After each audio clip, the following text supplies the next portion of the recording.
Hello friends, अस्सलाम वालेकुम, नमस्ते। पेनफुल लव का नेक्स्ट पार्ट लेके आ चुकी हूँ। चलिए स्टार्ट करते हैं स्टोरी को। तो हमने देखा कि एबॉर्शन के लिए वांग जी ने साइन कर दिया था और विंग का एबॉर्शन करने के लिए डॉक्टर अंदर आ गए थे। बाहर सब फैमिली मेम्बर विंग के लिए प्रे कर रहा था। वांग जी दीवार पे पीठ लगा के बैठ के ज़ोर ज़ोर से रो रहा था। तभी चैंग उसके पास आता है और बोलता है कि वांग जी, और फिर वो वांग जी के पास बैठ जाता है। वांग जी उसकी तरफ आंसू भरी आंखें लेकर देखता है। तभी चैंग उसे बोलता है कि मुझे माफ़ कर दो, मैंने गुस्से में तुम्हें बहुत कुछ बोल दिया है।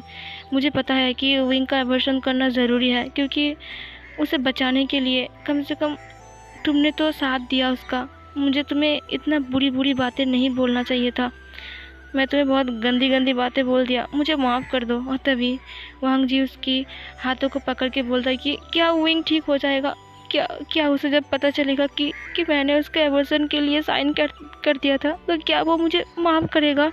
तभी चैंग बोलता है कि हाँ वांग जी, विंग ऐसा नहीं है, वो ज़रूर तुम्हें समझेगा। देख लेना, तुम दोनों अब हैप्पी रहोगे। तभी वांग जी ज़ोर ज़ोर से रोने लगता है और फिर चैंग वांग जी को हक कर लेता है और उसकी पीठ को सहलाने लगा। सीन चेंज हो जाता है। डॉक्टर बाहर आते हैं। ऑपरेशन थिएटर से डॉक्टर बाहर आता है। जैसे ही ऑपरेशन थिएटर से डॉक्टर बाहर आते हैं तो सब लोग डॉक्टर के पास चले जाते हैं और बोलते हैं कि डॉक्टर, हमारा पेशेंट कैसा है? तभी डॉक्टर बोलता है कि चिंता की कोई बात नहीं है, अब वो ठीक है। हम उसे जल्द ही जनरल में शिफ्ट कर देंगे और आप उससे मिल पाओगे। ये सुनने के बाद वो लोग चैन की सांस लेते हैं, लेकिन फिर भी उन्हें एक गम सता रहा था। विंग का बच्चा अब विंग के पास नहीं रहा। क्या विंग ये सह पाएगा जब वो सुनेगा कि उसका बच्चा अब नहीं रहा है? वो क्या रिएक्ट करेगा ये सुन के? सब लोग इसी टेंशन में अब जी रहे थे। अब धीरे धीरे टाइम बीतते जा रहा था। अब विंग को उसकी केबिन में शिफ्ट कर दिया गया था, लेकिन विंग को अभी तक होश नहीं आया था। वांग जी उसकी केबिन के बाहर ही खड़ा था। मैडम ही उसके पास आके बोलते कि बेटा जाके फ्रेश हो लो, कुछ खा लो, हम लोग यहीं पर ही है। विंग को जब होश आएगा तब हम तुम्हें बोलेंगे ना बेटा, तब तुम आके देख लेना। तभी वांग जी बोलते कि नहीं, जब तक विंग को होश नहीं आता तब तक मैं यहाँ से कहीं नहीं जाऊँगा, मैं ऐसा नहीं हिलूँगा। तभी आयो वांग जी के पास आता है और बोलते कि सर प्लीज़ समझने की कोशिश कीजिए, अगर आप ऐसा करोगे तो कैसे चलेगा? आपकी तबीयत ख़राब हो गई तो आपने कुछ नहीं खाया है कल से, चलिए ना सर, आप फ्रेश हो जाइए, कुछ खाना खा लीजिए।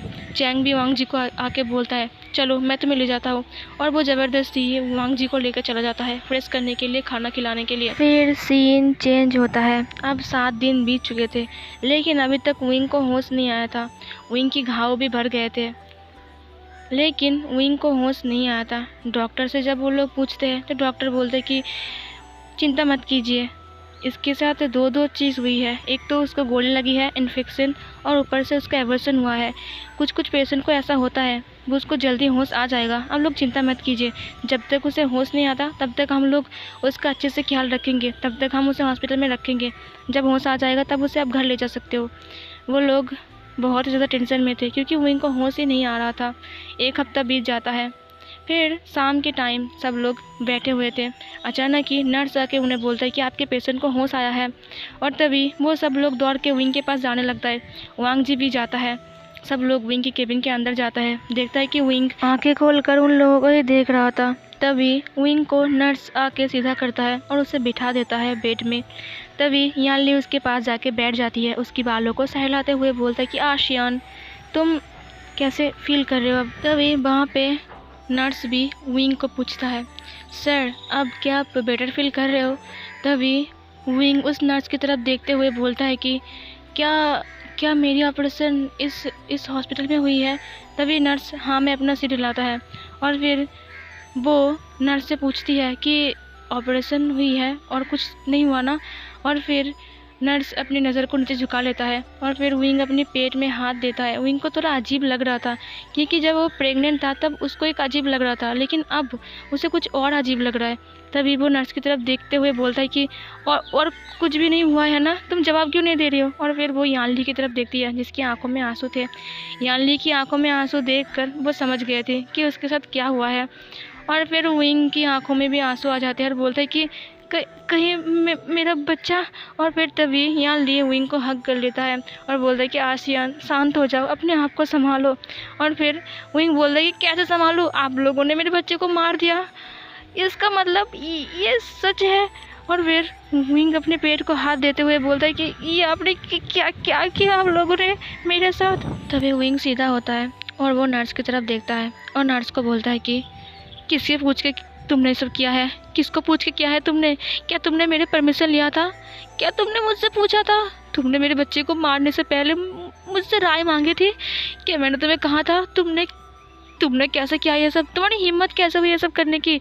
तभी नर्स बोलता है कि डॉक्टर ने कहा था। तभी विंग उसे गुस्से से देखते हुए बोलता है कि डॉक्टर ने कहा था? ये बच्चा मेरा है, तुमने एक बार भी मुझे नहीं पूछा। तुम कैसे इंसान हो? तुम एक लड़की हो के एक लड़की की इतनी बड़ी सर्वनाश कैसे कर सकती हो? तभी वो नर्स बोलती है कि मुझे माफ़ कर दीजिए, मैंने आपके फैमिली से बात किया था और आपके हस्बैंड ने खुद साइन किया था। ये सुनकर वो बोलता है क्या लंचन ने साइन किया था? इस एवर्सन की फॉर्म में उसने साइन किया था? और तभी वो नर्स अपने सिर को हाँ में हिलाता है और तभी विंग रोने लगा। वांग जी दरवाजे के बाहर ही खड़ा था, वो अंदर नहीं आ पा रहा था क्योंकि वो अपने आप को एक बहुत बड़ा गुनहगार मान रहा था कि उसने विंग के साथ बहुत ही ज़्यादा गलत किया है। अगर वो विंग के सामने जाएगा तो विंग पता नहीं उसके साथ क्या करेगा। वो अपने कदम को पीछे ले लेता है और वो दरवाजे के बाहर ही खड़ा रहता है। विंग जो कि रो रहा था ली उसे हक कर लेती है और बोलती है कि आशियान शांत हो जाओ, इतना मत रो। आशियान प्लीज़, तुम कमज़ोर हो, अगर तुम ऐसे रोगी तो फिर। तभी विंग बोलते हैं कैसे ना रो, वो बच्चा मेरा था, बच्चा है मेरा। वो आप लोगों ने क्या किया मेरे साथ? मेरा बच्चा मुझसे दूर हो गया। और ये बोलकर विंग जोर जोर से रोने लगा। यानली उसके बालों को सहला रहा था। विंग से बार बार यही बोल रहा था लैंसन तुमने ऐसा क्या किया? तुमने ऐसा क्यों किया? तुमने किस लिए किया? तुम्हें पता है ना ये बच्चा मेरे लिए कितना मायने रखता है। मैं पहली बार। और फिर विंग फिर से रोने लगता है। विंग बहुत ही ज़्यादा रो रहा था। वांग जी उसकी रोना को अब सहन नहीं कर पा रहा था क्योंकि विंग इतना ज़ोर ज़ोर से रो रहा था कि वांग जी के कानों में सिर्फ वही आवाज़ गूंज रही थी। और वांग जी अपने आप को एक बहुत बड़ा गुनहगार ठहरा रहा था कि उसकी वजह से ही विंग का आज ये हालत है। तभी विंग जब रो रहा था तो उसकी नज़र दरवाजे की तरफ जाता है जहाँ पर वांग जी खड़ा हुआ था और वो विंग को देख रहा था। वांग जी की आंखों में भी आंसू थे। तभी विंग उसको देखकर बहुत ही ज़्यादा गुस्से में आ गया और वो बेड से नीचे उतरा।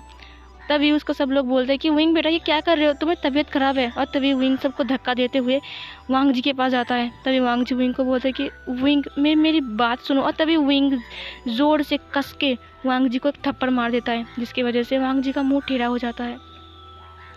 वांग जी अपने फेस को सीधा करने के बाद फिर से विंग को देखता है और बोलता है कि विंग मेरी बात सुनो तुम। और तभी विंग फिर से दूसरे गाल में कस के थप्पड़ लगाता है और वांग जी का फेस फिर से टेढ़ा हो जाता है। वांग जी अब कुछ भी कह नहीं पा रहा था। 2 थप्पड़ खाने के बाद वो चुप हो गया था और वो उसके फेस को टेढ़ा करके ही रखा था।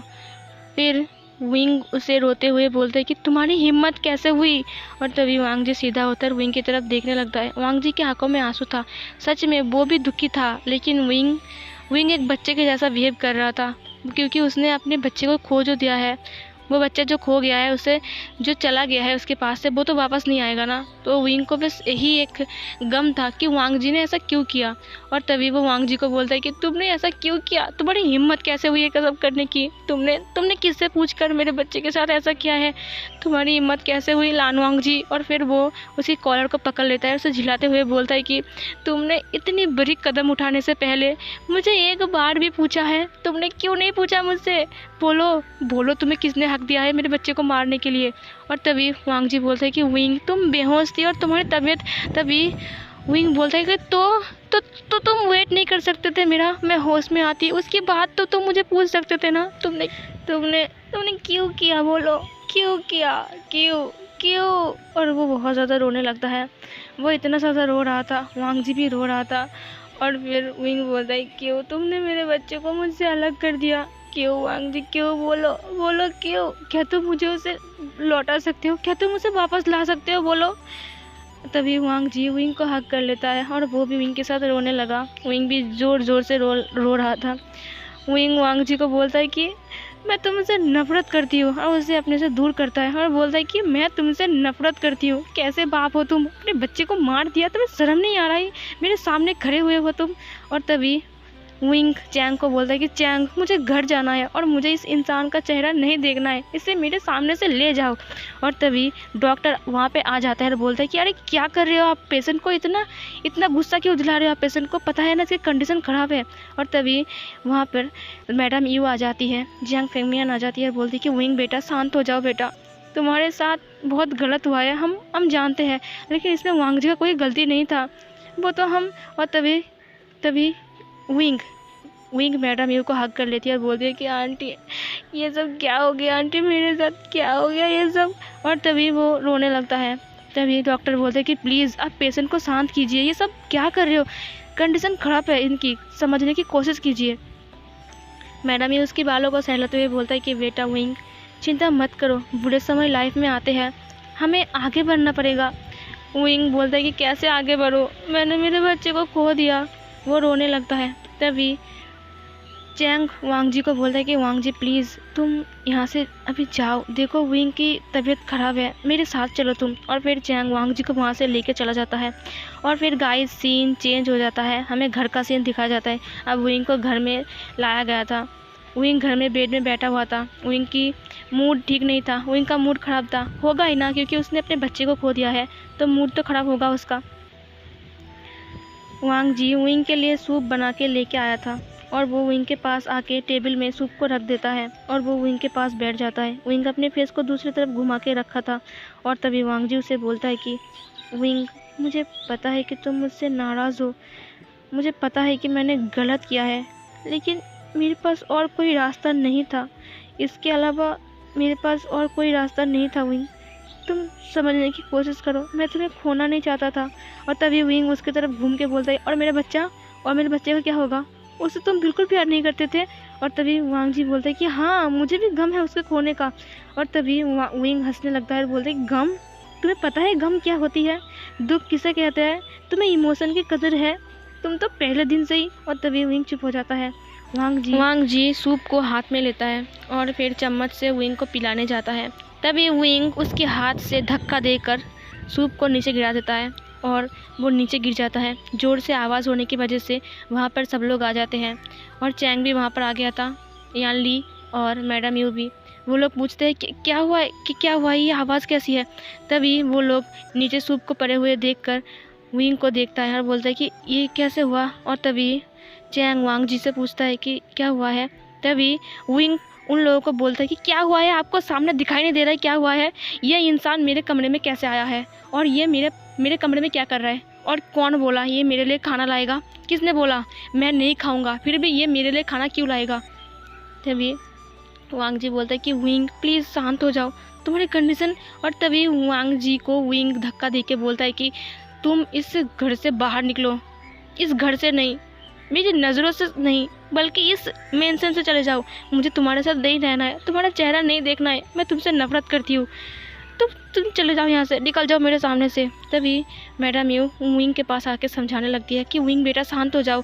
तभी चैंग वांग जी के पास आता है और बोलते हैं कि वांग जी आई एम सॉरी, मुझे माफ़ कर दो, बट अभी तुम यहाँ से बाहर चलो, विंग का कंडीशन ख़राब है, अगर वो इतना हाइपर हो जाएगा तो बहुत ज़्यादा मुश्किल हो जाएगा, प्लीज़ तुम मेरे साथ बाहर चलो।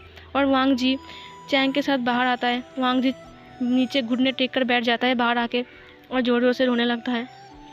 तभी चैंग भी उसके पास जाकर बैठ जाता है और बोलता है कि वांग जी शांत हो जाओ, मुझे पता है कि तुम्हें भी विंग की फ़िक्र है और तुम इसीलिए यहाँ पर हो विंग की ख्याल रखने के लिए, तो प्लीज़ जब तक विंग का गुस्सा ठंडा नहीं होता तुम तब तक उसके सामने मत आना। और तभी विंग चिल्लाने लगता है घर के अंदर से। तभी चैंग उसे बोलता है कि वांग जी तुम रुको, मैं अभी आता हूँ। तभी वांग जी वहाँ से उठता है और अपने हाथ धोने के लिए किचन में जाने लगता है। और इधर चैंग अंदर आता है, अंदर आके देखता है कि विंग बहुत ही ज़ोर से चिल्ला रहा था और बोल रहा था कि उस इंसान को यहाँ से बाहर फेंक दो, उसे क्यों रखा है यहाँ पर, वो मेरे सामने क्यों आ रहा है। तभी चैंग उसे बोलता है कि चुप करो, बस करो, तुम बहुत ज़्यादा कर रहे हो। तभी विंग चैंग की तरफ देखता है और बोलता है कि तुम मेरे ऊपर चिल्ला रहे हो, तुम्हारी इतनी हिम्मत कैसे हुई।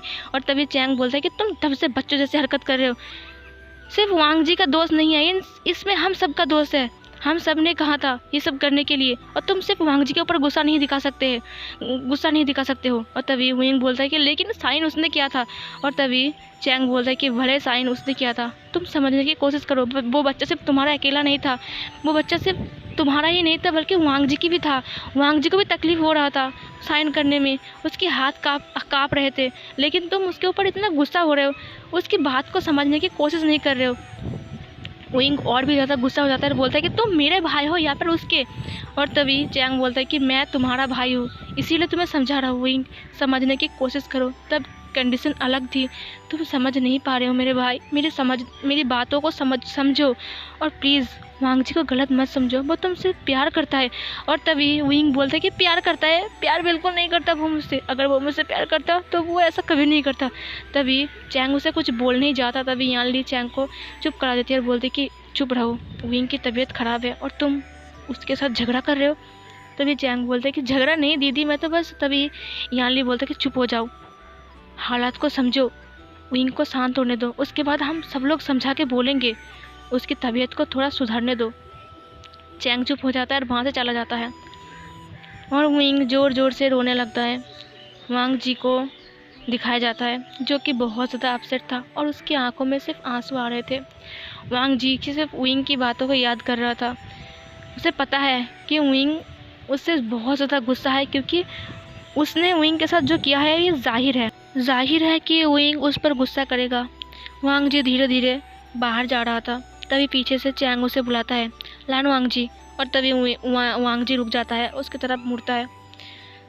चैंग उसे बोलता है कि वांग जी मेरी बात सुनो, तुम नाराज़ मत हो, विंग का भी ठीक नहीं है, इसीलिए वो गुस्से में तुम्हें। और तभी वांग जी उसे बोलता है कि कोई बात नहीं, मुझे पता है कि विंग मुझसे गुस्सा है, क्योंकि मैंने जो किया है उसे जाहिर है कि वो मुझ पर गुस्सा करेगी। तभी वांग जी ये बोलकर वहाँ से जाने लगता है। चैंग उसे पूछता है कि तुम कहाँ जा रहे हो। और तभी वांग जी बोलता है कि कुछ नहीं, मुझे अच्छा नहीं लग रहा है, इसीलिए बाहर टहलने जा रहा हूँ। और तभी चैंग उसे पूछता है कि तुम वापस तो आ जाओगे ना, या फिर तुम घर चले जाओगे। तभी वांग जी उसकी तरफ मुड़कर बोलता है कि पता नहीं, और फिर वांग जी वहाँ से चला जाता है। तो फिर गाइस इस पार्ट को मैं यहीं पर ही ख़त्म करती हूँ। चलिए अगले पार्ट में देखते हैं कि अब क्या होने वाला है। ठीक है, तो अगले पार्ट के लिए सब्सक्राइब करो, लाइक करो, कमेंट करके बोलो कैसा लगा है। तो मिलती हूँ एक और न्यू पार्ट में, तब तक के लिए हेल्दी रहना, खुश रहना, बाय बाय।